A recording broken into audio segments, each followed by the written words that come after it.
BJP 8 सीटों पर इस वक्त पुणे में नहीं, तो आगे चल रही है। वहां अंबरनाथ हो जाएगा, जैसे कांग्रेस के लोग अंबरनाथ में भाजपा में चले आए थे, यहाँ वैसे ही ये लोग शामिल हो जाएंगे। जो एनसीपी और एनसीपी शरद चंद्र पवार वाली है वो शामिल हो जाएंगे बीजेपी में। हालांकि एक और इंटरेस्टिंग खबर है, नागपुर में कांग्रेस 12 सीटों पर इस वक्त आगे चल रही है। बीजेपी को बड़ी बढ़त मिली हुई है, लेकिन कांग्रेस भी 12 सीटों पर आगे रुझानों में दिखाई पड़ रही है। बड़ा इंटरेस्टिंग इस वक्त ये जो टाइम है वो चल रहा है। एक चीज जरूर मैं जोड़ दूं, जो तहसीन कह रहे हैं कि कांग्रेस को मुसलमान वोट नहीं कर रहा है, मैं इससे सहमत नहीं होता हूं। नहीं वोट कर रहा था, लेकिन अब राहुल गांधी का 1 पॉइंट एजेंडा है मुस्लिम वोटों को अपने साथ लाना। कर्नाटक, तेलंगाना उसका बड़ा उदाहरण है कि केसीआर और ओवैसी साथ मिलकर भी कांग्रेस से मुस्लिम वोट नहीं छीन पाते हैं। अब बिहार और उत्तर प्रदेश में अगर वो पूरी तरह से समापन हो जाए, कांग्रेस के लिहाज से कह रहा हूं, मैं नहीं कह रहा हूं समापन हो जाए, तो कांग्रेस का काम बन जाए। तेजस्वी देखिए लगभग निपट गए हैं, अखिलेश यादव पर उनकी नजर है। तो मुझे लगता है कि कांग्रेस पार्टी जिस लॉन्ग टर्म रणनीति के तौर पर काम कर रही मुसलमान वोट बैंक को लेकर, उसमें वो बहुत हद तक सफल है। बीएमसी या महाराष्ट्र के स्थानीय निकाय, वो जब एक बार परिणाम आ जाएंगे तब उस पर ठीक से बात हो पाएगी। ऑलराइट, बड़ी खबर ये बता दूं, पिंपरी चिंचवड में बीजेपी की बढ़त 12 सीटों पर इस वक्त आगे चल रही है भारतीय जनता पार्टी। अब से कुछ देर पहले हमने कहा था कि दोनों में कांटे की टक्कर दिखाई दे रही है, लेकिन नागपुर में मोमिनपुरा क्षेत्र में मुस्लिम बहुल इलाके में पहले दौर की जो अभी यहाँ काउंटिंग चल रही है, भारतीय जनता पार्टी के चारों उम्मीदवार बढ़त पर दिखाई दे रहे हैं। नागपुर, उसके मोमिनपुरा के ये 2 इलाके मैं आपको बता रही हूं, जहां पर मुस्लिम बहुल इलाकों में पहले दौर में भारतीय जनता पार्टी के 4 उम्मीदवार बढ़त पर दिखाई दे रहे हैं। वहां संभाजी नगर में भारतीय जनता पार्टी 9 सीटों पर इस वक्त आगे दिख रही है। ये कुल मिलाकर पूरी स्क्रीन आपके सामने है। अभी तक जो रुझान दिखाई दे रहे हैं, उन रुझानों के मुताबिक भारतीय जनता पार्टी अच्छा खासा प्रदर्शन करते हुए नजर आ रही है। लेकिन 25 साल से जिस बीएमसी पर काबिज रहा करती थी शिवसेना, उसके लिए थोड़ी मुश्किल घड़ी साफ तौर पर यहां दिखाई पड़ रही है। हमारे साथ, और इससे पहले कि मैं आगे बढ़ूं, राहुल गांधी ने अब से कुछ मिनट पहले वो जो स्याही वाला कांड कल हुआ था, उस पर बड़ा ट्वीट कर दिया है। Election commission gaslighting citizens is how trust has collapsed in our democracy. Vote चोरी is an anti national act. उन्होंने एक पेपर की कटिंग को पोस्ट करते हुए ये लिखा है कि इलेक्शन कमीशन जो है वो साफ तौर पर कैसे डेमोक्रेसी, लोकतंत्र कोलैप्स कर गया है वो दिखा रही है। वोट चोरी एंटी नेशनल एक्ट है। आपने देखा शहजाद पूनावाला, राहुल गांधी का ये ट्वीट जो लगभग 6 मिनट पहले आया था। देखिए, आज राहुल गांधी जी थोड़ा जल्दी उठ गए, तो फिर वो शाम वाला कार्यक्रम थोड़ा एडवांस हो गया है। पर मैं रूबिका जी, वहां पे हर्षवर्धन जी और आप दोनों बैठे, राहुल जी का ट्वीट खोलो, उसमें उन्होंने एक न्यूज क्लिपिंग डाली है। वो न्यूज क्लिपिंग को जाकर देखो। उस न्यूज क्लिपिंग में भी आपको वहां पे इंक का मार्क दिख रहा है, जिसमें बता रहे ना वैनिश हो गया। और दूसरी बात, इंक हो या ना हो, ये 2011 से यही इंक और मार्कर है। आप दूसरी बार जाकर वोट ही नहीं कर सकते। सवाल तो यह है कि इंक मिटाने के बाद कितने लोग गए दूसरी बार वोट करने, जा ही नहीं सकते, क्योंकि वहां पर नाम कट ऑफ हो जाता है। पर यह केवल और केवल डिस्क्रेडिट करने के लिए पूरा, और ताकि हम लोग यह चर्चा ना करें कि कैसे मराठी भी बीजेपी के साथ है, कैसे महिला भी बीजेपी के साथ आ चुकी है, कैसे महाराष्ट्र में एक मोदी लहर, फडणवीस लहर, एकनाथ शिंदे जी की लहर, हमारी महायुति की लहर है। इस पर चर्चा ना हो, इसीलिए यह सारा माहौल क्रिएट किया जाता है। रूबिका जी, आप थोड़ा सा देखिए, हर्षवर्धन जी शायद देख रहे हैं। हाँ, अरुण मेरे सहयोगी इस वक्त जुड़ चुके हैं, जरा उनका रुख करते हैं। अरुण, ये कुछ मिनट पहले राहुल गांधी का ट्वीट आया, ये क्या बता रहा है? अभी तो नतीजे भी नहीं आए, अभी तो केवल रुझान है।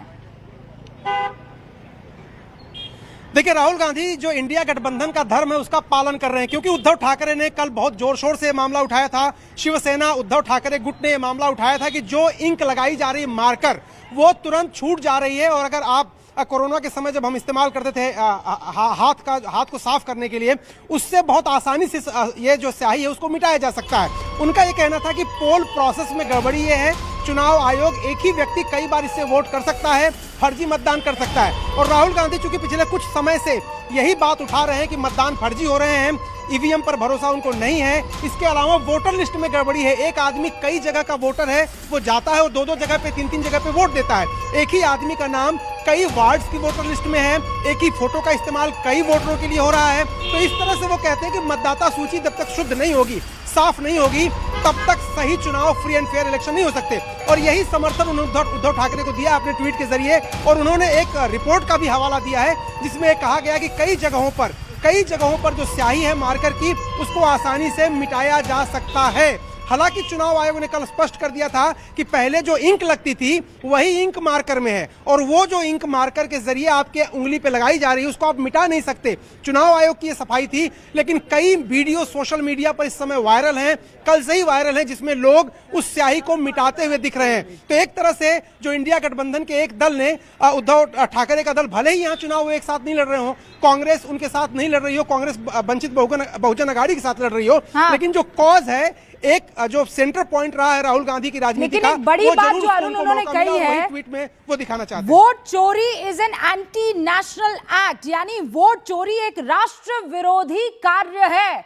साफ तौर पर यह कह दिया है। शिवानी भी हमारे साथ जुड़ चुकी है। शिवानी, आपका रुख शायद थाने से किसी और जगह पर है, लेकिन इस वक्त अब ये बड़ी बात और बड़ी खबर आ गई है कि राहुल गांधी ने नतीजों से पहले एक ऐसा ट्वीट कर दिया है जिसमें इलेक्शन कमीशन को दोबारा कटघरे में खड़ा कर दिया है, ये कहते हुए कि वोट चोरी एक राष्ट्र विरोधी कृत्य है।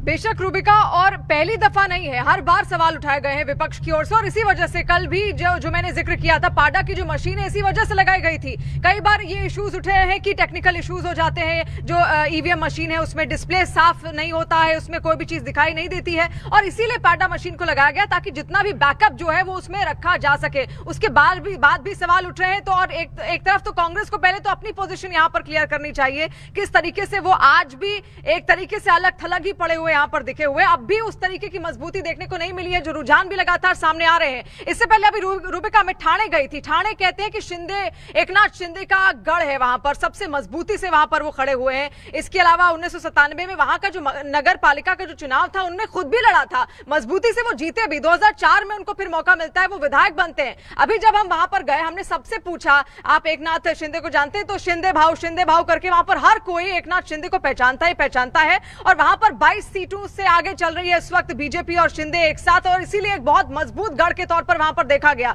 ये गढ़ इतना ज्यादा मजबूत है एकनाथ शिंदे के लिए कि खुद ठाकरे ब्रदर्स बकायदा आए थे और ठाणे में आकर उन्होंने बकायदा एक रैली यहां पर की, संयुक्त रैली यहां पर उनकी ओर से की गई थी, मिलजुल कर की गई थी, ताकि वो जो पोजीशन है, वो जो दबदबा शिंदे का कहीं ना कहीं यहां पर है, उसको वो हासिल कर सके। लेकिन बिल्कुल आसान नहीं है, क्योंकि एक छोटे ऑटो ड्राइवर से लेकर हमने अभी देखा वहां बड़े तबके तक का व्यक्ति भी उनको जानता है। एक बहुत मजबूत गढ़ के तौर पर एकनाथ शिंदे के लिए ठाणे यहां पर है, और इसीलिए देखिए उनको चुना भी यहां पर गया है। और ऐसा कुछ नहीं है कि एक कोई इलाका ऐसा होता है कि आपको बहुत चुनाव प्रचार वहां पर करना पड़ेगा। कुल मिलाकर एक अच्छी खासी पहुंच और पहचान एकनाथ शिंदे ने यहां पर बना दी है। और दूसरी तरफ जब उद्धव ठाकरे और राज ठाकरे की बात होती है, तो वो जो अस्तित्व शिवसेना का था वो सीधे तौर पर शिफ्ट होता शिंदे की तरफ दिखाई दे रहा है। लेकिन जब ये हुआ तो संजय राउत का बयान आना तो जरूरी था, जो बयान उन्होंने दिया था अब से कुछ देर पहले। अब आप उसे सुनिए, वो क्या कह रहे हैं कि जहां शिवसेना के वोट थे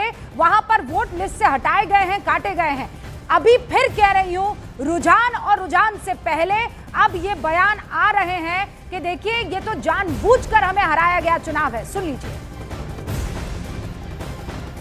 जो वोटिंग पैटर्न चलाया सरकार ने, ये बेहद गंभीर बात है।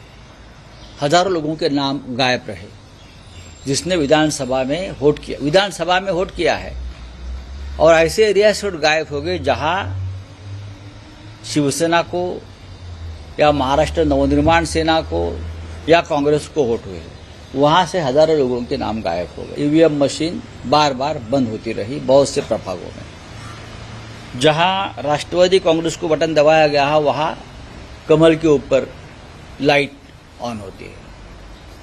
वैसा मशाल का हो गया, वैसा इंजन का हो गया, और चुनाव आयोग के जो लोग हैं उस हमारी शिकायत सुनने को तैयार नहीं। तो संजय राउत को आपने सुना है। अब एक और बड़ी खबर आपको बता दूं, अहिल्यानगर महानगर पालिका जहां पर 68 सीटें हैं, अहिल्यानगर में भारतीय जनता पार्टी इस वक्त आगे चल रही है, लेकिन कांटे की टक्कर राष्ट्रवादी पार्टी देती हुई उनको नजर आ रही है। 4 सीटों पर शिवसेना के खाते में इस वक्त 1 सीट दिखाई दे रही है। रुझानों के हवाले से मैं ये खबर आपको दे रही हूं, जो रुझान अब तक आए हैं। अब ऊपर आप देख लीजिए 227 वार्ड, उसमें से 120 के हमें जानकारी मिल रही है कि रुझान आ चुके हैं, जिसमें भारतीय जनता पार्टी और शिंदे गठबंधन जो है यानी महायुति, वो लगभग 68 सीटों पर रुझानों में आगे चल रहा है। दोनों जो उद्धव ब्रदर्स हैं वो 39 बताया जा रहा है उनका आंकड़ा, और नीचे की तरफ जो अलग अलग महानगर पालिका है वहां पर ये अलग अलग पार्टियां कितनी सीटों पर आपको दिखाई दे रही है। संभाजी नगर में इंटरेस्टिंग है कि AIMIM 4 सीटों पर इस वक्त रुझानों में आगे चल रही है। उधर एक के बाद एक बयान राहुल गांधी की तरफ से, और जो इंडिया गठबंधन के दूसरे साथी है, चुनाव भले ही अलग लड़ रहे हैं लेकिन बयान लगभग एक सरीखे दिए जा रहे हैं। सारे खास मेहमान हमारे साथ बने हुए हैं। गार्गी, जब ये कहा जाता है, एक और बड़ी खबर उससे पहले, गार्गी मैं आ रही हूं आपके पास, शहजाद आपके पास भी और तहसीन आपके पास भी। रुझानों के बाद ये कहा जा रहा है मुंबई भारतीय जनता पार्टी जो है उसके दफ्तर में बड़े जश्न की तैयारी है। विवेक मेरे सहयोगी जुड़ चुके हैं। विवेक, बड़े जश्न की तैयारी मतलब इससे पहले तो हम देखते थे जब भी नतीजे आने होते थे जलेबी तल रही होती थी, लड्डू जो है वो हाथों से बनाए जा रहे होते थे। अभी ये सिलसिला बिहार के चुनावों के बाद थोड़ा थमा था, पिछले बिहार के चुनावों के बाद। रूबिका, देखिए ये सिलसिला महाराष्ट्र में थमता हुआ नजर नहीं आएगा। सबसे पहले देखिए मैं आपको देखूंगा महाराष्ट्र के जो बीजेपी हेडक्वार्टर है वहां पे मैं मौजूद हूं, और देखिए किस तरीके से बड़े बड़े स्टेज यहां पर बनाए जा रहे हैं। स्टेज के साथ साथ एक बड़ी सी स्क्रीन यहां पर लगाई जा रही है, और स्क्रीन पर जो रुझानों में जिस तरह से महायुति आगे चल रही है, ये स्क्रीन पर पूरा लाइव डेटा स्ट्रीमिंग होगा। बड़ा सा स्टेज यहाँ पर तैयारी किया जा रहा है। देखिए जितने भी जो बीजेपी के लोग हैं वो यहाँ पे मौजूद है। बड़ा सा स्टेज यहाँ पर बनाया जा रहा है। दूसरी तरफ देखिए वो जो एरिया है वहाँ पर सेलिब्रेशन की तैयारी की जाएगी। इस पूरे एरिया को कॉर्डर ऑफ कर दिया गया है। कॉर्डर ऑफ करने के बाद अगर मैं दूसरा हिस्सा दिखाऊंगा जहाँ पे आप जलेबी और लड्डू की बात करी थी, ये हिस्सा है जहाँ पे मैं खड़ा हूँ। इस हिस्से को भी देखिए पूरी तरह से कॉर्डर ऑफ कर दिया गया है। यहाँ पर ऐसा प्लान बनाया जा रहा है कि अगर 29 म्युनिसिपल कॉर्पोरेशन में बीजेपी आगे आती है तो बाकायदा यहाँ पे सभी बड़े लीडर, बीजेपी के तमाम बड़े लीडर्स जिसमें देवेंद्र फडणवीस, रविंद्र चौहान, अमित साटम, आशीष शेलार, सभी लोग यहाँ पे आएंगे। और लड्डू और जलेबी का भी ऐसे जानकारी मिल रही कि इसी जगह पर लड्डू और जलेबी का जो प्लान है वो तैयार किया जाएगा। यहाँ पर सेलिब्रेशन किया जाएगा। फायर क्रैकर और जो पटाखे हैं वो यहाँ पर छोड़े जाएंगे। और जो ये स्टेज यहाँ पे देख रही है, स्टेज पर बड़ा सा बैनर यहाँ पे लगाने की तैयारी की जा रही है। देखिए पूरा जो साचा है वो पीछे से तैयार हो चुका है। बड़ी सी स्क्रीन है वो अभी कुछ 15-20 मिनट पहले ये स्क्रीन यहाँ पे लगाई गई है। सारी तैयारियां जोर शोर से चल रही हैं। हालांकि बीजेपी हेडक्वार्टर में अभी तक कोई बीजेपी के नेता तो नहीं आए, लेकिन जिस तरह से हमारी बातचीत बीजेपी के लोगों से हो रही है उनका साफ तौर पे कहना है कि बीएमसी अगर बड़ी जीत होती है तो मुंबई प्रदेश जो मुंबई का हेडक्वार्टर है बीजेपी का वहां पे जश्न होगा। 29 म्युनिसिपल कॉर्पोरेशन बड़ी जीत बीजेपी की होती है तो उसका जश्न जो है वो महाराष्ट्र प्रदेश के जो नरमन पॉइंट ऑफिस पर है वहां पे होगा।